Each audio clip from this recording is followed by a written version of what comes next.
Welcome to Mornings with Megan. I'm here to give you the information, tools, and resources you need to make the best decisions for your body and your perimenopause. Dr. Sarah Berg is a board-certified OB-GYN and certified menopause practitioner who has spent over a decade caring for women and now focuses on transforming how menopause is understood through education. She is the founder of Self-40, a digital platform delivering evidence-based women's health courses designed to feel as informative as a medical textbook, but far more engaging and accessible. She also leads Menopause at Work, an initiative helping organizations better support women in midlife by connecting menopause to performance, retention, and workplace culture.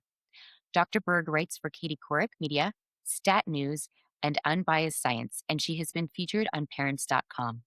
She speaks nationally on menopause, cardiovascular risk for women, and women's health in the workplace, including at venues such as the Clinton Presidential Center. Known for her clear, honest, and relatable style, she is passionate about using education as a form of preventative care, helping women feel informed, supported, and not alone during the menopause transition. Hello, Dr. Berg, and welcome to Mornings with Megan. Hi, thank you so much for having me. I'm honored to be here. It has been a long time coming. We met, we've chatted, we've done the things, and I feel like we had so much to talk about, and I'm very excited to continue the conversation on the podcast. Absolutely. I felt like our initial conversations, I was like, we need to talk more or maybe all the time because this is fun. All the time. I would love to dig in with a story from your practice. I read an article that you were talking about where you described something happening in your exam room, and I would love to hear more about what you would call the slope shoulder moment. What was that, and why did it stop you in your tracks? So I am an OB-GYN. So of course I see women at least once a year, multiple times a year, often. So I get to know the people I'm practicing and taking care of. So there were these women that were amazing. They'd come in, we would do the exam, but we'd also have this, tell me about like what you were doing at work or what was your latest fun vacation or, what triathlon are you running? They were just cool women that we had great conversations just because it was it was our time to connect. And then they would come in after having these, and I'd say they straight back, full of life, full of activity. And then all of a sudden come in one year, and I had to give it a name because that's exactly what it was. And what you said was it. They came in with sloped shoulders. So they go from being these confident, excited, full of life women to almost having feelings like just physically, you could see feelings of like, there's less of me. I don't want to take up space. There's something not right. And because I was blessed to be able to see them multiple years and multiple times before that, I knew that this was a drastic change. And it wasn't just one woman. It was pretty much along the line, most women when they hit this certain point in life. And so it was that light bulb moment for me. And as a gynecologist, I'm working with women from, 12 years old having their first period to end of life. So I'm learning and training in the spectrum of women's health. But what I was seeing is that this midlife moment where they were coming in with the shoulders was something very dramatic and drastic and happening across the board. So then I wanted to dig in. I wanted to figure out what it is that universally seemed to put these women in the slope shoulder moment. But then I also wanted to figure out what I wasn't doing and what we weren't doing to prepare them, because it wasn't a confidence issue. It was something else going on.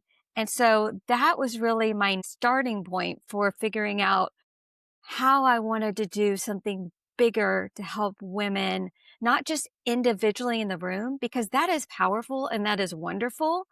But I was afraid that we were having these individual moments, and then how many women weren't getting this information and weren't allowed to have this opportunity to have this information. And so then they were going to slope shoulder and maybe they were never coming out of it.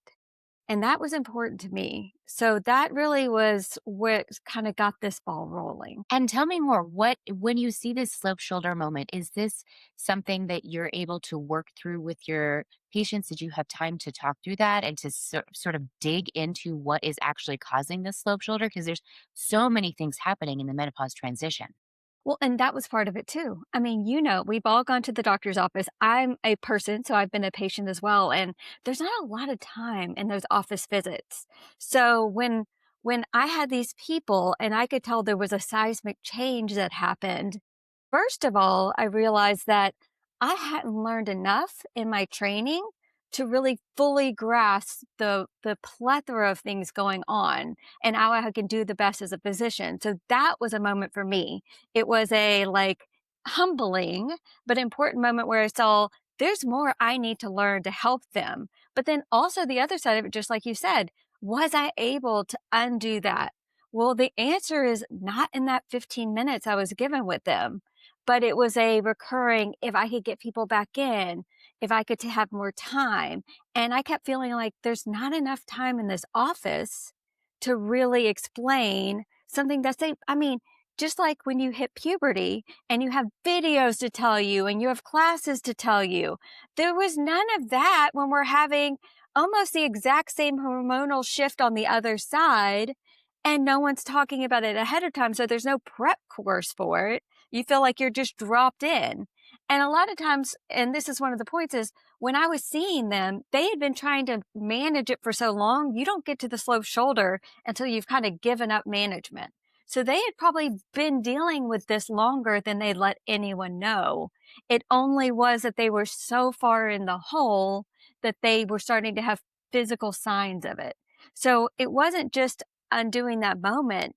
It's looking back and figuring out all the things that they thought were self problems that were really biology problems. And not problems per se, but transitions that they weren't aware of. And also other people outside of them weren't expecting, so they didn't understand why this person wasn't acting the exact same they had been for the 10 years before. And so just like, sorry, So common. Yeah. yeah. And just like when you have a preteen and they're starting to have the changes and you're like, okay, I'm going to give them grace because I know they're going through something. So even though there's something where we're not hitting things the same way, I understand that something's going on with them and I'm going to give them the grace. We don't have to talk about it. I just know what's going on. No one's giving you that same grace at this point. No, the expectations are always for a lot of women that they keep carrying the load that they've been carrying. And then there's this internal shame or guilt that I see with a lot of women where they feel like they have somehow failed themselves. They failed their family. They failed the workplace because they're not able to carry on with the way that they were. And what I hear you saying is that this isn't about a lack of ability or a failure that they have, completed. It is about the actual biological changes that are happening and their body is no longer able to perform in the same way. And it may not be a problem, as you mentioned, but it is a transition. And so tell us more about what that looks like.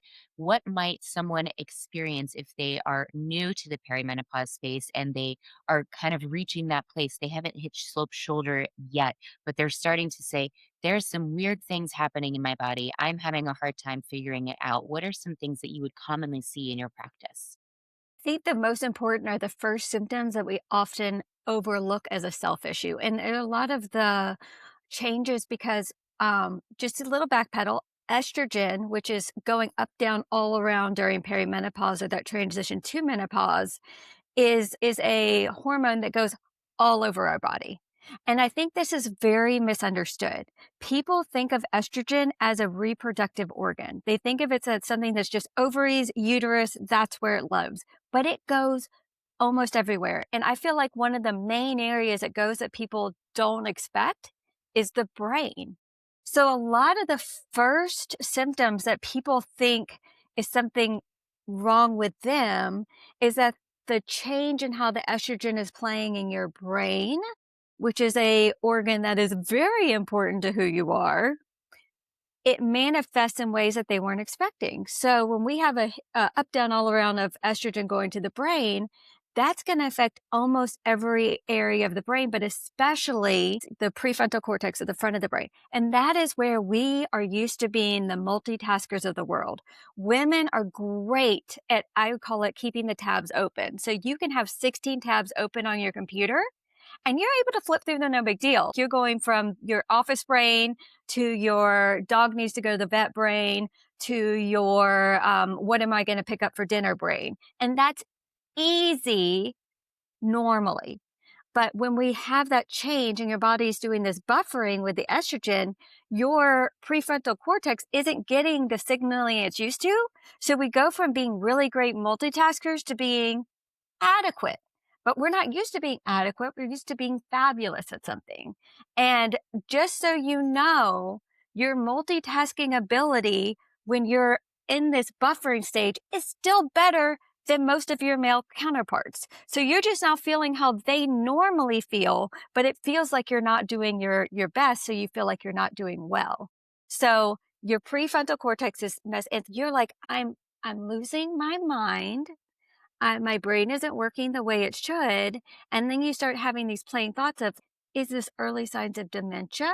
Am I having mental engagement issues? I've heard women have more Alzheimer's than men. Is this my slippery slope I'm on?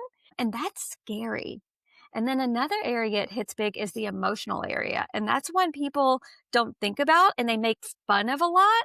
And you hear comedians talking about, my wife raged at this, or like, watch out for her, which is so unfair and so not right, because yes, you're getting a change in your receptors in the amygdala where your emotions are. So something that wouldn't have triggered you 5 years before can maybe send you off in a way that you don't even recognize yourself. So again, they're thinking they're going down some sort of mental disease spiral. So again, you've got your feelings like you might be going through early dementia. You can't tolerate the people like you used to. And then your brain is also where the heat receptors are and temperature receptors are. And that's getting a little short-sighted. So thinking might be having hot sweats and night sweats and hot flashes. There we go. There's my word. Another one, word finding. There, that one leads me to word finding. And that's another area, like word finding, memories that were right there before that are long gone. So I feel like those things, and people, when they hear this, they go, oh, that's me. And this may be happening before the classic symptoms people talk about, like the really irregular periods or no periods. And usually before the hot flashes and night sweats, these other symptoms are showing up. So that's the problem, is we've down regulated or not talked about some of the earlier symptoms. So people think they're not dealing with this until they get to the very irregular periods or the hot flush or night sweats that they may or may not have. It's such an interesting segmenting out the sort of early perimenopause versus later perimenopause, because that early perimenopause, where you're talking about right now with feeling like you might be going down some sort of mental disease spiral, but it's actually these early symptoms. And it sounds a lot like regulatory problems. I like when you have a little kid and you have to help regulate them when they're toddlers. It's like when we get older, our calibration is off and we can't do that self regulating that we're so used to. And then we're raging and hating everybody in the world. We think that we want to move away from our family for a week. We want to go sleep. We don't want to talk to anybody. And I personally have experienced that. And I work with lots of women who really do exactly what you say, think that they are going crazy. I mean, they come in and they're like, I have seen the neurologist. I have had a consult with a dementia person. I have talked to all sorts of people, and everyone says you're fine. There's nothing wrong with you, because no one is looking for this pattern that you're talking about. So it seems like women are getting lost in the shuffle. And you mentioned earlier that you didn't feel that you got enough education around this as an OB-GYN. And everyone thinks, well, if you're an OB-GYN, you know all the things about reproductive hormones. And it's not just, as you mentioned, a reproductive transition. But tell us a little bit more about why it was challenging for you to find that information and feeling like you needed to do extra to get to a place where you could actually help the women that were sitting in front of you. A major reason it's challenging is because I mean, you won't be shocked by this, there's not enough research done.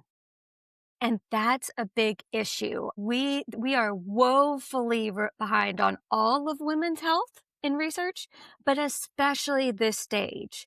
And some of it, and we could go through a whole litany, but some of it's because of that study that was done almost 30 years ago that really put a halt on women thinking that using hormonal medication was a good idea for them. When you have a study that says something is really bad, no one's going to keep studying. They're going to take that at face value. So that WHI study, if you've heard about it, and if you haven't, uh, we could talk about it really quickly, but it's a study that was done that really turned people off from thinking hormonal treatment during this time period was a good option for anyone, which is a really big statement to make. And definitely we've undone a lot of the misunderstandings around that. And definitely when we talk about the black box warning that I think we're going to talk about in a little bit, it kind of plays into why where we're at. But we don't have the research. And then when that happened, everyone said hormones are not good for women. It kind of stopped the medical education as well. Because if you can't give someone something for a stage, it kind of left people feeling like then this is just something that people are going to have to deal with. So we're going to have to treat it as a almost like a non-issue. So doctors that were trained after the WHI study, so in 2002 and beyond, which is most of the physicians you're in practice being taken care of, were given maybe an hour of 2 lecture period in their training on menopause at all, and much less on what we can do to help women during that period. Now, comparing that to I have made a course for women to learn about menopause, and that course is 6 hours. Again, it's over a long period of time, but it's 6 hours, and that's just giving you the fun overview of it. So it's a huge topic that deserves a lot of time. And as a trained OB-GYN, I think in the 4 years that I spent only learning about women's health and being someone that's being trained 80 hours a week in women's health, I maybe received 4 lectures on it. I came out. You think you're well trained to take care of the whole woman. You've learned a lot of different things, but when you meet that person and you're seeing them over and over, if you have any ability to self-realize, you realize I'm woefully unprepared for that. And that feels really bad as someone who committed their life to caring for others. And it feels really bad when you also look back at how you've been taught to tell them what to do or how to take care of themselves, what you're giving them, which wasn't very much. That was my pivot point to say, I need to learn more. These women are so important. They're at this pivotal time in their life. They've got 30 to 40% of their life ahead of them. And we're treating them as an afterthought. And we're telling them just deal with it. And that is an unfair way to care for women. So there is a certification for menopause training. So I stepped away. I completely engulfed myself in learning about menopause. I received that training, and it's almost like it was just like a beginning of a door. That training just opened my eyes to how many things that I was missing. And it's just been so overwhelming and amazing to see how many ways we can care for women if we open our eyes to really expanding on that time period. But also giving your doctor grace, know that they came through this time period where they weren't given the education, and they are taking care of women. If even in the gynecologist, they're taking care of women from, remember that 12-year-old and having baby time period and end of life issues. So they're taking care of the spectrum of women. So it may be really difficult for them to find the space to do what I did. And I did what I did because I wanted this to be my focus. So it gives them grace, but also say maybe this is a time I should find one of those doctors that thinks it's an important focus and pivot to doing at least this part of my care with those doctors. So, with that period of time when you decided to extend your education, really open that door and dive more into menopause, you eventually started building a foundation that you turned into a business. And it sounds like you left your clinical practice, which is not a small something. No. For a doctor, it's not something that most doctors do, but you did that to build something. And it seems like what you kept seeing in the exam room made you decide that the solution was education and not more appointments. Can you tell us a little bit more about that and self-fority? Yes, absolutely. So self-forty is my youngest child. It takes a lot of my time in the best way possible, and I love it so much. So self-forty is my education platform. And the name is a way I want women to think about themselves. Self-orty means self-priority. My tagline is female health prioritized, because what I know I have always done and what many women have done is they don't even put themselves on the list of things they care about. When you make a list of the things that are important to you on your list of things to do, A lot of times I say, I just want you to get on that list of prioritizing your self care. By making this statement, I'm saying, this is what's important to me. You prioritizing yourself. Education is preventative care. If you can learn, a lot of times naming something will take away a lot of the stigma of it. So if we can give you education in a way that's interesting and worth delving into, it may change not only just the baseline knowledge, but it may change your ability to transition and what the last third or fourth of your life will be. My desire is to bring women education and hopefully bring it to them earlier rather than later. And I hear this all the time. I wish I would have learned this in my 30s. And understanding that sometimes thinking about preventive care, you're thinking about something that hasn't happened yet. So bringing you education so that you know what's going to happen or what's happening, and you can open your eyes to what you can, what you can do to manage or treat, kind of giving you a really evidence-based open way of looking at things. We're not a one size fits all. And if anyone ever tells you this is how you do this, then they don't know you, and they don't know enough about the area, because there is never a one size fits all. So it's giving you as many options are available that are studied and understood and have background to them, and talking you through, like, just like we did a little with the brain, talking you through each area. I am a writer at heart, so I always love storytelling. So I try to bring stories and imagery so you can put something to it. So my brain imagery is, I would call it the New York bureaus. And each one of the areas of the brain is a bureau. And we kind of talk through what's happening in the bureau as we go through the course. But it's talking about the brain, it's talking about your bones, talking about your heart, it's talking about things you don't even realize are being affected during this time, because we are so under taught about how estrogen is everywhere, because we are taught again to think that estrogen is just about making babies or not making babies, which is the one of the multiple areas it is helping us at. And if I can get through anything, that is it. And so when we learn that estrogen is everywhere, it'll help you feel less like you're losing yourself, because you're realizing, oh, as I transition, this may happen to me. It may not, but I'm not going to think that I'm going nuts or that my body's betraying me. I'm going to realize this is a transition. There's another side. But if I can do these things, I can maybe weather the transition better. And I may be able to come to the other side, which I think is our best third of our life, because we're out of that stage of our life where we're having to justify to others. And we're hopefully able to just be like, this is me, this is who I am, and take it or leave it side of ourselves. So I want to get people there and feeling like their best selves rather than feeling like they're irrelevant, which a lot of people start to feel. They're saying, hey, society doesn't care about me, I'm irrelevant. But that is bull. I won't use the other side of that. That's bull. It's not true.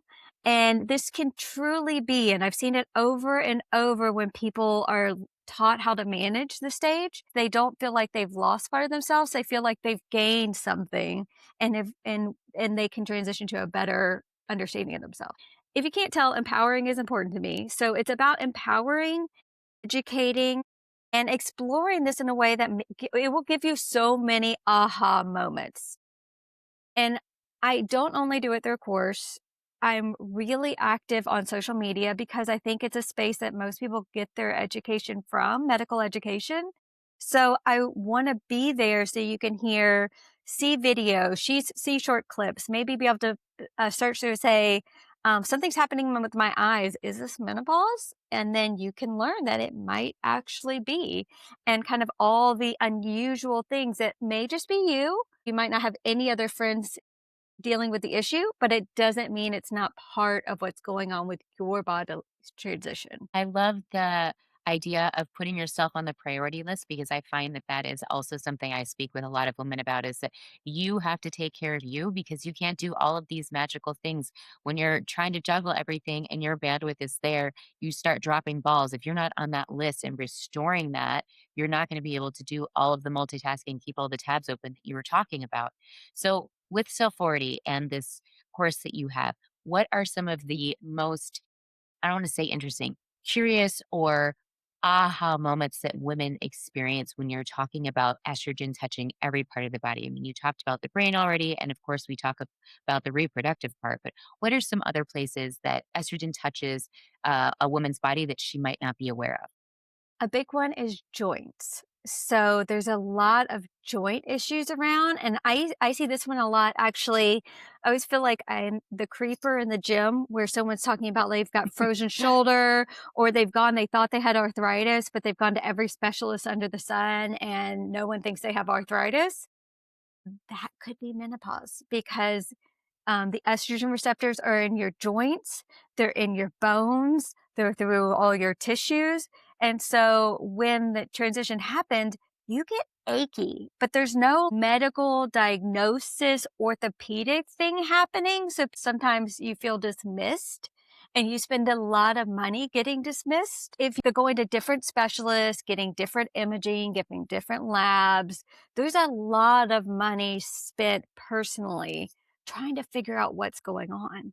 But if you understand, a lot of people go, oh, that's why I literally couldn't move my shoulder above my head for a long time. And the frozen shoulder is shockingly common in this stage. I have decided I need to make a menopause sports bra because imagine trying to get a sports bra on when your Yeah. shoulder How are won't you getting work that over your head? or off when it's sweaty. There's so many Right. questions I have for more people need to be talking about. Again, more people need to be talking about this. Another one is sexual. People are very uncomfortable talking about sexual issues and coming in hot. I have a whole section on not sex per se, but genital urinary, which is kind of that whole area and understanding the changes happening there. One of my favorite analogies that people used to crack up in the office with is I call it the cat on the carpet because I don't care if you're, yeah, see, I don't care if you're having sex or not. There are changes happening that are irritating. And when it's happening in an area that we don't talk about, like you're not going to like, you can itch your arm in public, but you can't itch your vagina in public. Or you can, but Right. I don't know if you'll get arrested or You're going to not. get looks. Yeah, you're going to, at least of you're going to get looks. But when we don't have estrogen flowing to that area, the area gets dry, irritated. And so not only can it make it painful to have sex, and then that's a whole rabbit hole that ends up becoming a problem for women and relationships and self-worth feelings. But then even if you're not, and that's okay, it's really uncomfortable to sit all day on a really dry area of your body and feel like you would love to be that cat on the carpet, just rubbing it back and forth, but you can't because you're like in an office or in a meeting or doing something. So there are so many things that people think they just have to deal with that's just age related, that there are amazing things we could do and that we should be doing. And there are a lot of advocates for this, and I am on board. If you want to do whole body estrogen or not, that is 100% a personal choice.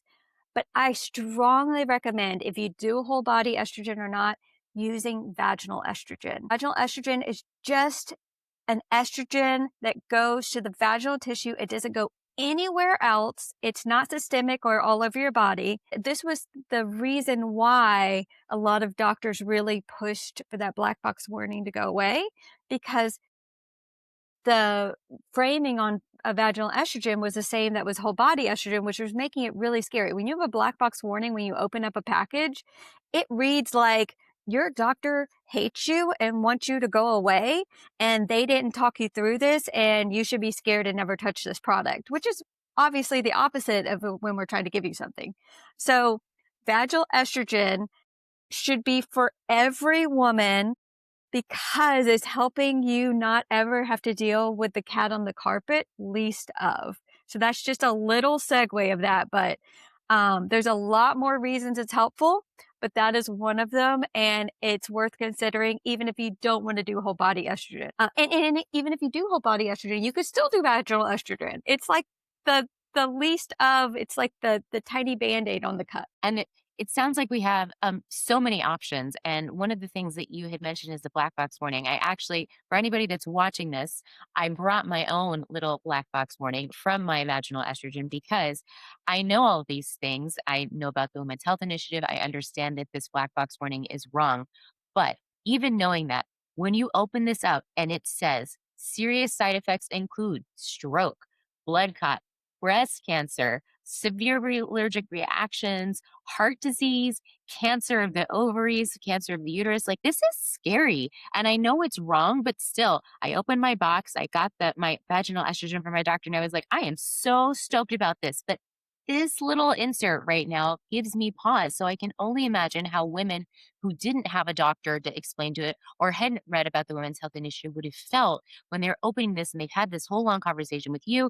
They don't want the cat scratch anymore. They're sort of feeling like this is the right choice. And then they get that paper and it's like, oh my gosh, I don't know if it's worth it. So can you tell us a little bit more about the 2025 November announcement that the FDA is removing that and what that means from a vaginal estrogen versus what you were talking about, systemic estrogen? What does the removal warning mean for both of those two things? So, truthfully, removing it from all estrogen, I believe, is the right answer. There's definitely different people that feel differently about it, but least of vaginal estrogen, I think that black box warning is an overstatement. It's a complicated story. This WHI study done in 2002, so that is a long time ago. Actually, this part of the study was done because we thought estrogen was the answer to the entire world. We were at that point giving it to every woman for everything, and maybe not in the most appropriate ways, but we were giving it to every woman, and we were saying, this is the magic bullet. And we were just trying to prove it was the magic bullet.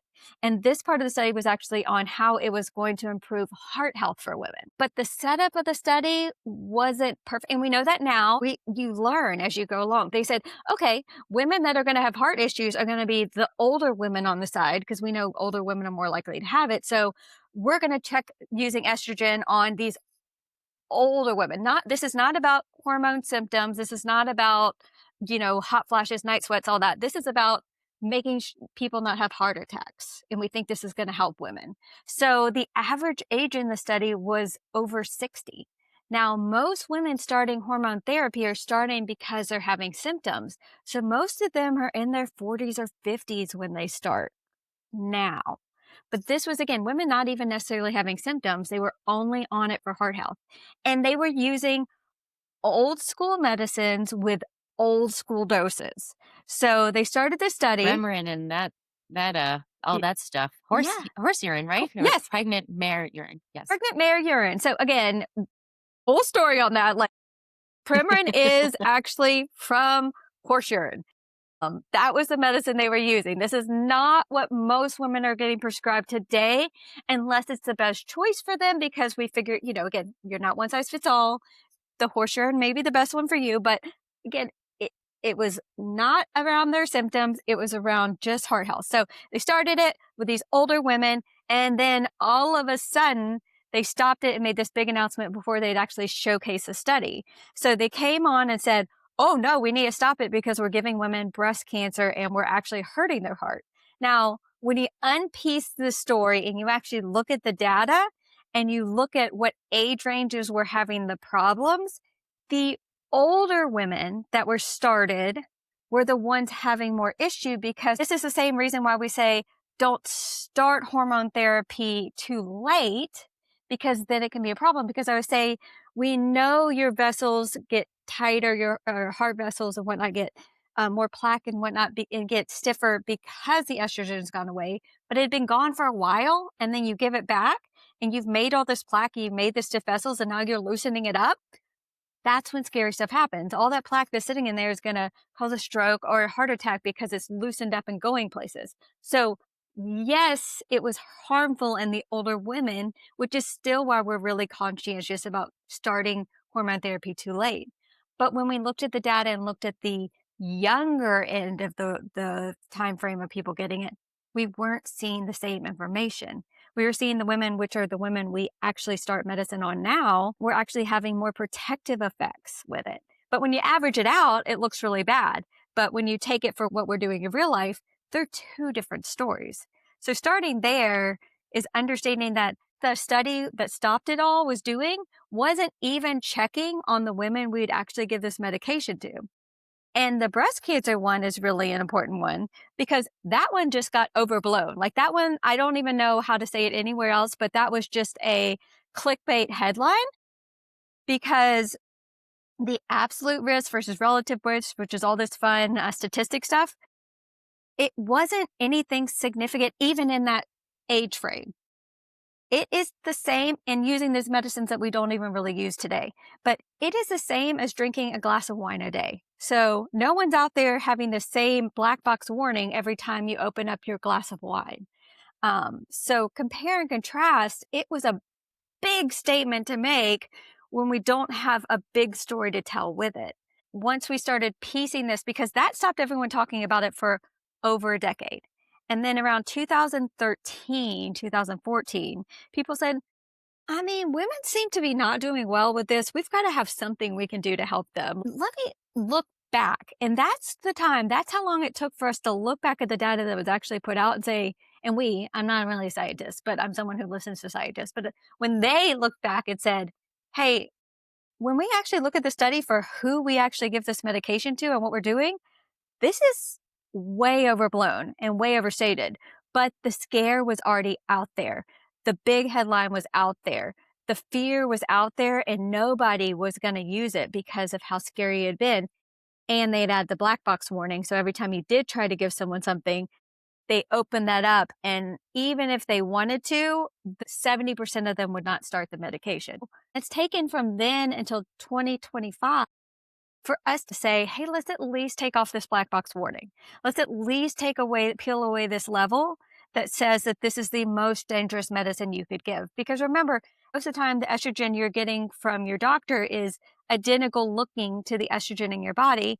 That's been flowing through your body for decades. It's not some scary chemical that we're putting into your body you've never seen before. This is something that looks almost identical to what your body makes. So it makes sense for us to say, hey, let's not put a scary box on it, but everyone should know and everyone should talk with their doctor because some people it's scarier to give than others, but it's not a huge everyone should be scared. It's like, hey, in this situation, these are your risks, and this is why I would want to start you on the lowest dose or only do vaginal estrogen, or maybe we can try a medicine that works a different way. There are a ton of non-hormonal medications that are amazing. Of course, they're not as good at giving you exactly what your body lost, but if you have scary underlying things going on, like you actually have breast cancer and you know it's fed by estrogen, even if you didn't want to be on hormonal medicines, they may suppress the estrogen in your body anyways because we know your body is feeding off of it, then you may need something else to help with the symptoms you're having around it. That's why we got a black box warning, because it's okay to see that the study that was done that started it all was not done out of malice, and it was not done to take something away. But once we really understood and looked at it, we can peel away all the bad signals we learned from it. We learned some great stuff from it. I mean, and that actual study is still going on because it has multiple arms and it's a huge study, but that part of it was stopped then. But they made it sound as if all studies were stopped on it, which is also not true. I mean, they did some really good PR for that one. They did. Whoever organized that, they had that published in the Lancet. They had the press release, and the cat was out of the bag, and you couldn't pull it back in. And they didn't peer review it. And just so our listeners know, anytime you do a big study and you release it, you have it peer reviewed. So the investigators would write everything up, and they would send it to peers and colleagues to look at it to give feedback before it would ever get published or anyone would see any of the results. So they broke a bunch of protocols to express to the world, and through their publication in the Lancet and the press conference, this was very, very backwards to the way that science is normally done. So we have reinvestigated and rejiggered all these things. And I just wanted to share a really interesting statistic. So since that removal, the FDA removed it November 10th, 2025. This spring, the International Society of Study of Women's Sexual Health at their conference shared that there has been a 72% surge in estrogen prescriptions after the removal of the FDA Black warning. So that lets us know that women are getting the message. People are prescribing, doctors are feeling this is okay. One of the things I did want to talk about, and I know that you've written about, is that yay, we can now have estrogen. Yay. We, no longer have this black box warning, but now there is a patch shortage that's following it. And it seems like the story of how this system was never actually believing that women were going to say, yes, we want this. Now that this is all okay, give us our estrogen. So what's going on with that? My goodness. Yes. I wrote an article about this in February, and it's still a major issue come April. So know that this has been going on for quite a while. Companies knew before any of us knew that this was going to come down the pipe. Exactly like you were saying, Megan, they knew, but they didn't believe that people were going to make this major surge. And these companies that make patches are trying to make a profit. So they're hedging their bets on how much they need to make and how much is going to sit on a shelf or end up needing to get thrown away. So they didn't take it seriously enough. And there aren't enough companies making it. This is one of the big things I think we don't notice. If you want to know how many companies are making erectile dysfunction medicines, it's A lot. so many. And so there's backup plans. When one company doesn't have enough, there's multiple other global companies that can kind of keep it from being a long-standing issue for people that need to have their erection. Right. That's so much more important than us having our estrogen. Yes. So there is multiple safeguards that are there. Well, there aren't that many companies that made the estrogen patch. And looking back on it, there's a kind of an understanding, because when there's a big black box warning they're putting on it, that makes it really scary for them to invest money into it. And so understood, those companies took a chance. They put it out before this was going on. But even though they took a chance on it, they didn't upsurge knowing that there's going to be this big change, and haven't yet. And again, there's other things like global supply chain and whatnot, but it's because we already have less companies that are investing in there being an estrogen patch and then having difficulty to upsurge it quick enough to take care of it. Women, again, are left with the ramifications. So if you were already on it, if you had already decided beforehand that you were going to, do it even though the black box warning was there, you are in a strife, because the one you found that works really well and works perfect for you, they may not have it anymore, or they may only have 1 month at a time they'll give it to you, or they'll send you to another pharmacy like 2 counties away to find it. Or they'll say, hey, just use this one instead. They're all formulated similar, but they're not the same. And again, we are not a one size fits all. So even if you're getting the same dose of an estrogen patch, if it's from a different production company, it may not do the same thing for you. So it can kind of feel like you're having to start over. And it's not good for you medically, and it's not good for you mentally, socioeconomically, all the above. Or they may only have a patch that your insurance won't cover. So you went from getting it for like $20 every 3 months to getting it for $300 a month, which is dumb. It's not okay. But women, because you need it, because you know what it felt like without it, are having to pay that, which is an economic issue for many people. So there are so many levels that are hard. And again, I always say, if we had the number of companies we had for the erectile issues, it wouldn't feel this bad for this long. But we don't, and that's sad. And that's because there's less invested in women's health, which makes me very sad. It makes me sad too. And thinking about what you were talking about at the beginning, the lack of research. Women weren't even required to be studied until 1993 when Congress passed a law saying you have to do this. So we're very behind, but it feels like we're making progress. And there's doctors and practitioners there out in the world like you that are menopause trained and certified, who are sharing the word and building out a lot of the programming and the education that you have. If a woman listening right now has been putting off dealing with her perimenopause symptoms because of fear, because of the old warning, because her doctor has been dismissing her, or just not knowing where to start, what are 3 things that you want her to walk away knowing? So first of all, it is not a quote all in your head, even though the estrogen receptors are changing what's going on in your brain. This is not a you issue. This is a transition issue. And it happens universally to every woman that lives long enough to go through the menopause transition. You are not alone. And if you feel comfortable and you talk to others about it, you'll be shocked how many women say, "That's me too. I thought I was alone." So don't be afraid to say, "This is what's going on with me," to say, "This is what's happening," because you will be shocked how many light bulb, "That is me too," you'll find with other women. So you are not alone is the number one thing. The number two thing is you don't have to grit and bear it. There are so many options and so many things that can be done, and it's not a one size fits all. There is what I call a toolbox of different kits. Yes, some of them may work for more people than others, but just because something worked for someone else or there's someone tells you you have to go this way, you'll be shocked how many options there are and how it can be personalized for you. And it's not rocket science to personalize it. It's just trial and error. And so there are so many things you can do. So don't feel like you are stuck and if I don't do this, I can't feel better. And then number three is your doctor usually, hopefully, wants to help.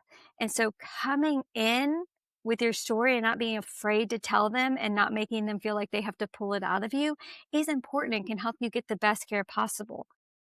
But if you feel like your doctor's just giving you roadblock after roadblock after roadblock, then it may be time to transition this stage of your care to a doctor that is, or a practitioner that is certified in menopause, because they may have more up-to-date knowledge on what's going on.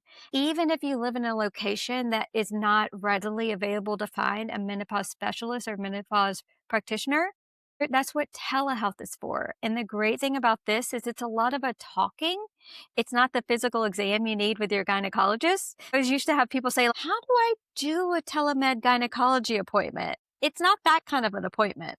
So it's about hearing your story to understand what's the best way to treat it. If you can, start journaling it, writing it down, putting notes when things are happening or how you're feeling, that can help direct your care and help it from going, "I don't feel great," which isn't a really effective starting point, to saying, "Hey, 4 nights a week, I'm waking up 3 times for night sweats, and this is when it's happening. And after I drink a glass of wine, I notice it more, or if I eat this certain thing, I notice it more." So take the time to track what's going on in your body. Again, prioritize what's going on with you so that you can get the best care. And if that still doesn't get you the best care, find the right kind of care. Okay, so we are remembering that we are not alone. We Mhm. are 51% of the population, friends. Yeah. So everyone that you know that also has a vagina will also have to go through the menopause transition. Two, we don't have to grit and bear it. There is help out there, there's support, and there are, as Dr. Berg said, a toolbox of options that your doctor can work both hormonally and non hormonally to support your symptoms. And three, remember that giving your doctor some compassion by providing them with the information that you have, knowing yourself and sharing that with them because you know the most about your own body. And as Dr. Berg pointed out, not all doctors get the same training. So if your doctor is no longer able to support you in the way that you need, it might be time to seek out a menopause specific practitioner who has taken the time and had the opportunity to further educate themselves on how to support women going through the menopause transition. Dr. Berg, it has been such a pleasure. Thank you so much for joining us and for everything that you have done to support women's health with Self 40. Are there any parting words that you would like to leave with the audience? Well, first, I want to say thank you for having me. I really appreciate this time to get to talk with you. I've loved getting to know you and talking with you, and audience and people out there. You are not alone. This is a transition stage to get you to the best part of your life. So this is not an ending. This is a transition. I love that. Not an ending. This is a transition. Thank you so much for listening with us. We'll see you next Wednesday. Can you do me a favor? If this was helpful, share it with one person who might need to hear it today. Our bodies didn't come with a user manual, and this perimenopause thing can feel confusing and lonely. But you're not alone, you're not crazy, and you're definitely not broken. And maybe someone in your life needs that reminder too. Let's spread the word and be kind to each other and ourselves. Now the legal bit. I'm a nutritionist, but I'm not your nutritionist. This podcast is for information and education only. No client relationship was formed. Always seek medical advice when necessary. I'll see you next Wednesday morning.